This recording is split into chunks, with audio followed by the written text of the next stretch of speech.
Hey, Shawn, welcome to the show. Thanks, Jason. Thanks for having me. Yeah, I'm excited to have you on. Tell us who you are and what you do. My name is Shawn Johnston. I own and operate a strategic web agency based out of Vancouver, British Columbia, called Forge and Smith, and we have been building bespoke WordPress websites for 13 years and counting. Wow. How'd you get into it? Was this by accident? A little bit, actually. So I was a print designer by trade. I think I started out in the design industry in 96, I think is how long I've kind of been at this for. Wow.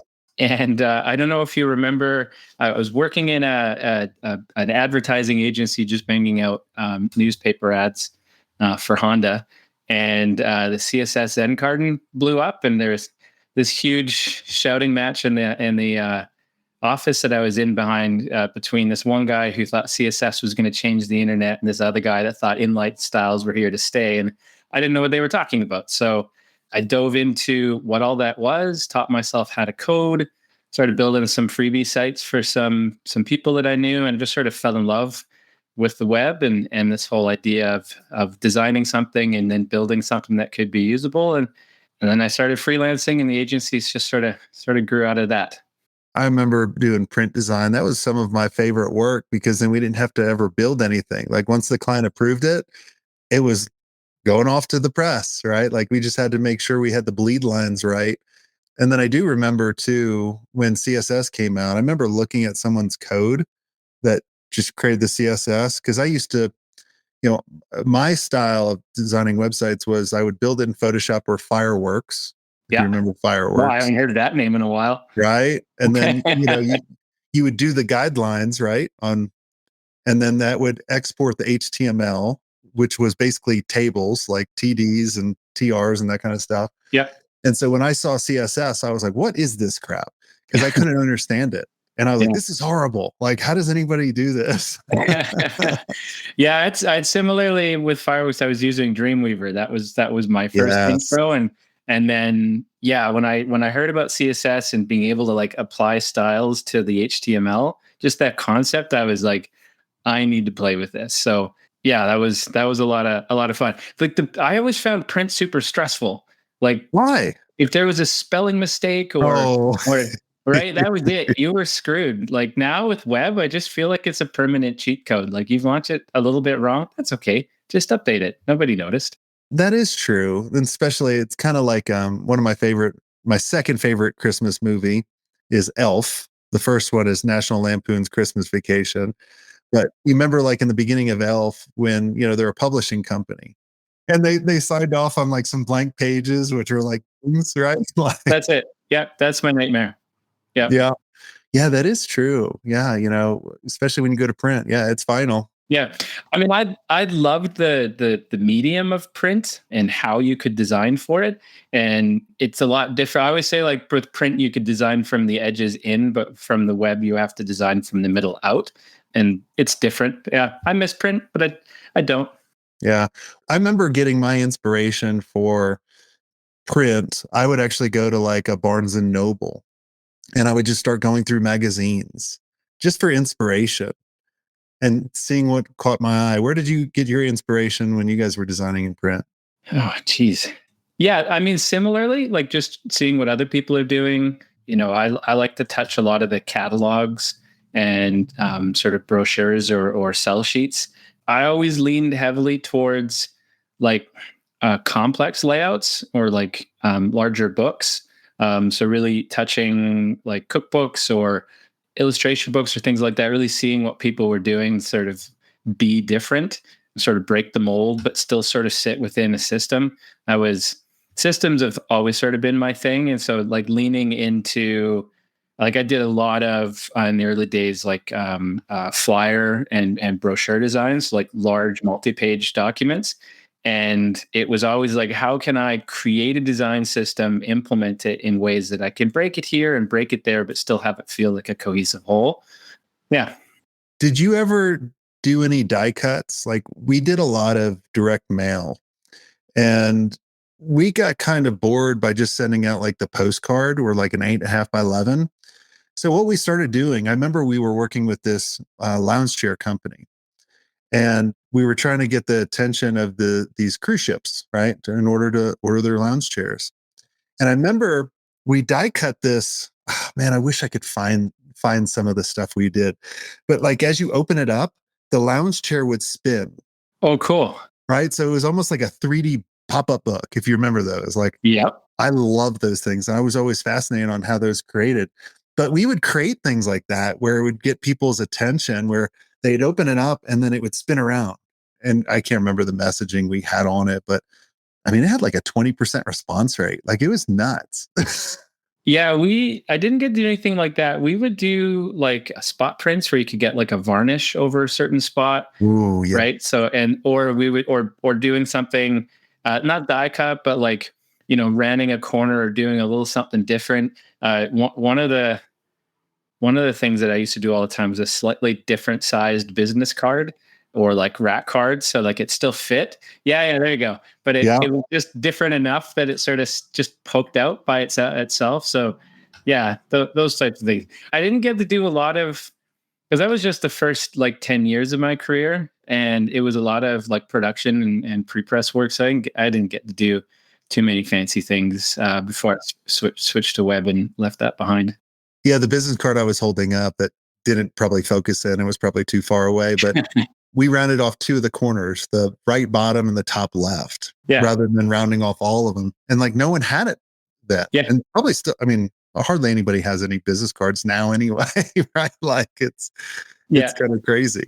Yeah. I had to get I went to an event and realized that I had nothing to hand to people. So I had to do a quick little print run at the UPS store down the street. I handed 2 or 3 of them out and that was it. So yeah, it's a lot of, I learned the whole like LinkedIn tap, that whole thing where you've got someone's QR code. That was pretty cool. If I was going to hand out something, I wouldn't even go to the print shop. I would just get a bunch of $1 bills and just write my information on it and go, here, I'm giving you money now. Let's keep it going or something. I don't know. I'm just thinking about it. It's kind of cheesy, but that'd be a bit harder up here. Loonies are not particularly big, so it'd be hard to write on.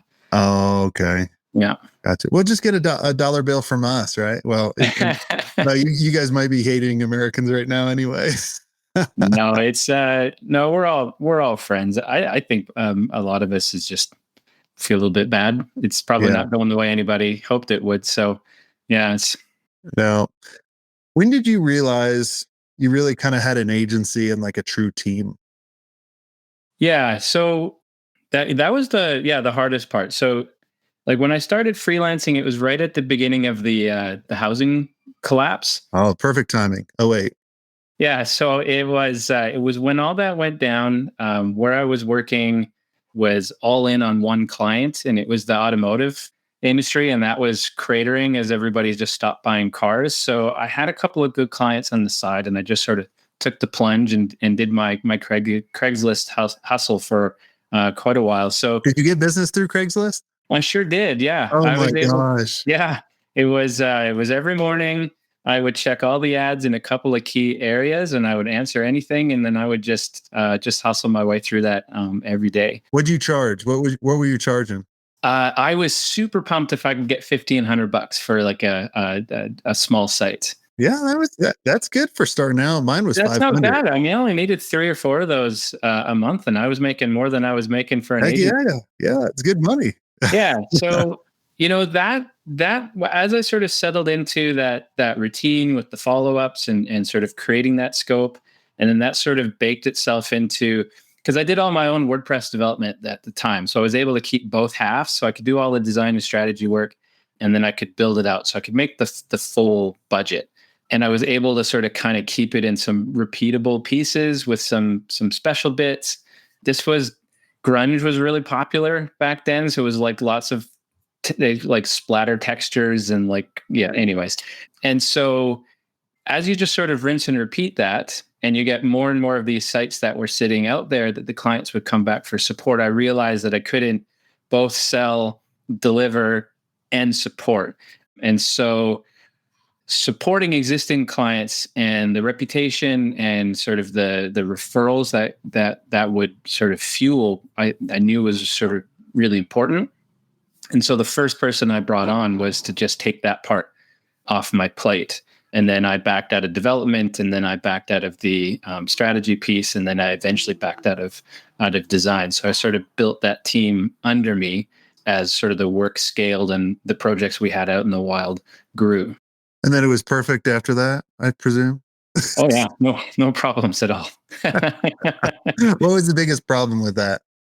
I think, and this was sort of maybe anecdotal to me, but I was always a producer at the same time that I was also a salesperson and administrator. So I think the hardest part for me was to replace myself in the production with people that could do it at the same pace, or at least close to the same pace.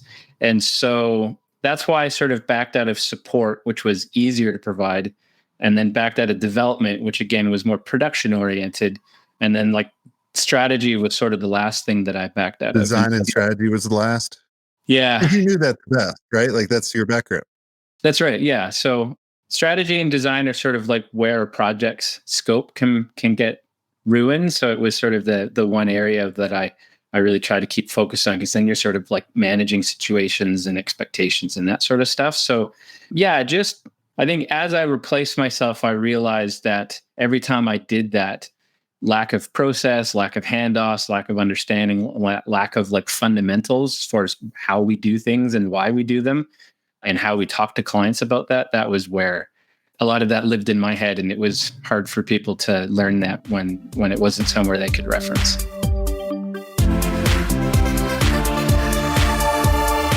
Hi there, agency owners. Let me ask you, are you ready to scale your agency without increasing your overhead costs? If yes, then you need to know about E2M Solutions. Now, E2M is the #1 most reliable white label partner for agencies. They specialize in web design, WordPress development, e-commerce, SEO, and content writing.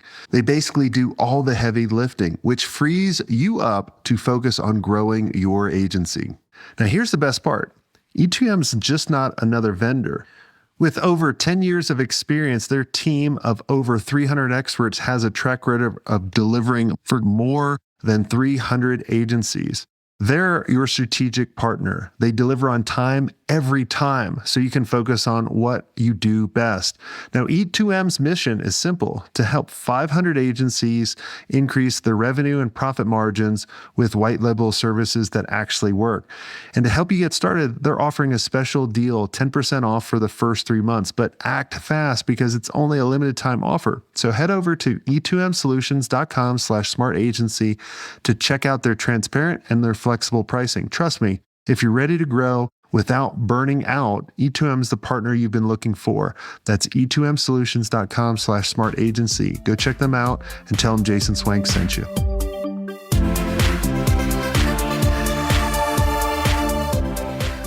How did you give them the tools to be successful then? Did you just one day have to write it down? Did you hire the right people? Because there's a lot of people that struggle with that, right? Because I remember going through that. I was like, man, I am the best designer in the world. I wasn't, but I felt like I really understood the user experience and where the eyes need to look, in order to, based on what the client wanted and that kind of stuff. And that was really hard for me to communicate to certain people. So what worked for you? It sort of grew and evolved and gained polish over the years. But where it started was documentation, but sort of a more robust starting point. So basically what it worked out is that the whole process from start to finish was fully documented so that everybody knew who was responsible for what at what point. And that process and how it was documented was how we managed the project. It was the project manager, and then each individual expert was sort of responsible for their piece of the pie, and each individual was responsible for that handoff. But as we got bigger, those handoffs had to become also documented, ensconced, so it could be a repeatable process. But all the assets that went into informing that, like the UX component library, the strategic guidelines, the build quality requirements, all of that had to get documented and built, so that it became less all roads lead to me for answers and became more, here's the information for us to collaborate together so that we're empowered to make our own decisions. And that was the hardest part. And I think underlying all of that is the why. why do we work with clients the way we do? What are we trying to recommend to them? Why are we sort of doing it this way and not that way? And so when we all understand why we do things the way that we do and what that common goal is, that informs the decision making. And so there is a cultural aspect, sort of like an institutional body of knowledge. This is what we do and why we do it. So then, yeah, we had to at one point take a step back and just codify what we believe in and why we do it, what strategies we feel are effective, and then codify all of that. So then again, we weren't wanting to create limits. We were just trying to provide as much information as possible for us all to make decisions. Yeah. I was chatting with a member earlier this morning about kind of the same thing. We all start by accident because we knew how to do something really well. And we're really good at it or great at it because we understand all the stories that happened in the past, right? To build up to a point of all the knowledge that we have based on going, well, our eye tracking is going to go here. We want them to go here, boom, boom. And we can exactly build it in our heads. And so I told this member, I was like, it's the same thing of what I just did with our marketing AI agent. I was a bottleneck, or let's say a toll booth. Like, let's say we had 20 lanes, but all 19 of them were closed. And the only one opened was me. And so everything had to go through me. And so the first step is really kind of identifying what are the stories, what are the guardrails, what are the requirements, all this different things in order to train someone to get to almost to the knowledge of you. And the goal is to get to someone to, if they can do 80% of what you're good at, which win. A lot of times as you're growing your agency, you have all these different things that we're doing. So we are never at 80% because we're focused on 1,000 different things and 1,000 different fires. That's right. Yeah. But I told him, I said, supersize it by using AI. And what if you create this AI agent? This is what we did on our marketing front. We loaded our branding guidelines, our message, all of our clients' challenges, like thousands of records that we've recorded, all of our podcasts, our books, everything. And we told it, you were going to be this marketing agent. You can do the same thing in design, in user experience. You were the world's best user experience. Load up all the designs that you liked and how you came up with it, and videos and transcripts, and really kind of train that agent. And then people can use that agent within your team as a knowledge base in order to not come to you for everything. And a lot of times when people would come to me, like I wouldn't even remember half the stories, right? My mind can only handle so much. So, your story kind of reminded me of what our conversation this morning was, and then like how to really elevate all of that even more. Yeah, well, what I started doing, because like one of the biggest bottlenecks I was creating was in the sales process, right? So I'm still the primary salesperson. I have all of this email back and forth. I have these discovery calls. I create this proposal, and then we win the project, and sort of it moves into the team, and we start our process. And then you're out the door. That's right. Yeah. Yeah. And so, yeah, what I started doing like early last year was recording and transcribing all of those calls and really leveraging it to help me sort of research the existing site, sort of create some recommendations and write that proposal. But then between the emails, these transcriptions, and the proposal and all the work that went into creating it, I now actually am able to synthesize that and provide that to the team. So now you have this robust understanding, and it isn't a whole lot of this, well, mid-process Shawn said this, or we thought that, or we had this conversation about that, and then yeah, just sort of setting everybody up for success by making that information as available as possible. Yeah, I've been telling all of our agency members in the mastermind, you should be creating AI agents for every single client you have and loading up everything you know about that client that they sent, the transcriptions, the meetings, everything in it. Yeah. So it can always reference that, because a client could tell me something last week, I'm going to totally forget it. No, that's true. But Yeah. this AI agent's going to be like, oh yeah, and October 13th at 2:48 and 23 seconds, we talked about this and this. Yeah. Yeah. It's incredible. Yeah, it's that, I mean, that's where at least my neurodiversity comes in. Like, I'm really good in the moment. I might recall that later on. There's a good chance I'm not. And I might not remember when somebody says we talked about that. So having access to that digital brain has been a real game changer, not only for me personally, but for the team as well. Yeah, it helps what I call the Frank the Tank moment, right? Like you remember like when Frank's doing that debate in old school and he goes, he's up against like the best debater in the world. And like he's a famous politician or something.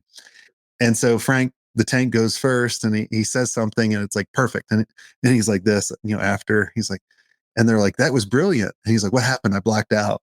Right? Like, because you forget the amazing thing that you say. Now, that's right. Yeah. I just got back from speaking from a conference. Now, this is, I think, a little overboard. And I thought this was a little freaky. But I'll tell you what this agency was doing. He literally wore this little thing on his pocket. It looked like a little air tag. Yep. And it was an AI, something connected to AI that recorded his whole day. Yeah, I have one of those as well. I don't record my entire day. That feels like a bit much, but that's crazy, man. Yeah. Yeah, that's awesome. Like I kept going to him like on the side. I had mentioned like weird little stuff like I wanted the AI to do because I knew that was going. I was like, just to mess with them. So I was like, oh, you got to tell me what that says later on. We once a time I found myself in a client call. We're waiting for some clients to come in, and their Fathom note taker was in there, and we were just killing time, and we were just talking about politics. And then because I thought they were in it, but then they came in, so I was like, by the way, when you get the summarization of this particular meeting, this is when we were talking about case that looks super weird. Yeah. Oh, that's awesome. Well, this has been a lot of fun. I like nerding out and going back in time for some of the tools and how things used to be and how things are now. Like, I appreciate you sharing with us, Shawn. Is there anything that I didn't ask you that you think would benefit the listeners listening in? Yeah, I think like just how far you can take those pre-built pieces or sort of those predefined pieces. That was something that's really completely changed the game for us over the last few years, like 5 or 6 years. It's been sort of something that we've been pushing. So, the first step was taking, what the UX teams were using to sort of prototype and structure and actually have our strategies baked into those pieces, not in a way that's limiting, but just in a way that's just easier to put together and a bit more rapid. And then ensuring that the way that we're building is lined up to that. And all of that's lined up to our strategies. And just leaning further and further into those systems, we've been able to carve a huge amount of time out of our builds. There's a lot of like each step of the process isn't completely rebuilding the one before. And then a couple of years ago, we made the shift to low code, and that just took that whole idea a step further. So 80% of a project is using similar things. It's the 20% of the project that's going to make that unique. And then you fill that with content that's that brand story. And that's how we create these experiences. Like contact pages are contact pages. We don't have to pretend like they're special. So, and you get way more profitable too, right? Like you're not lowering your cost, you're raising it, and it's taking you less time as well. That's right. So the what that allows is for the teams to really focus on the parts that are going to lift the project and set it apart, and not have to worry about the millwork, the stuff that's the same. And that has really reduced the amount of time needed for the standard stuff, and has completely changed the game as far as our profitability is concerned, while still delivering even better products. Yeah, that's pretty cool. Yeah, we were always trying to figure out how to streamline everything, right? Anything repetitive, we're like, how can we streamline that even more?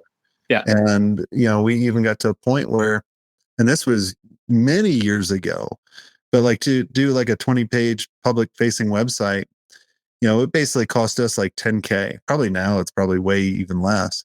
But we were charging over 6 figures for these sites.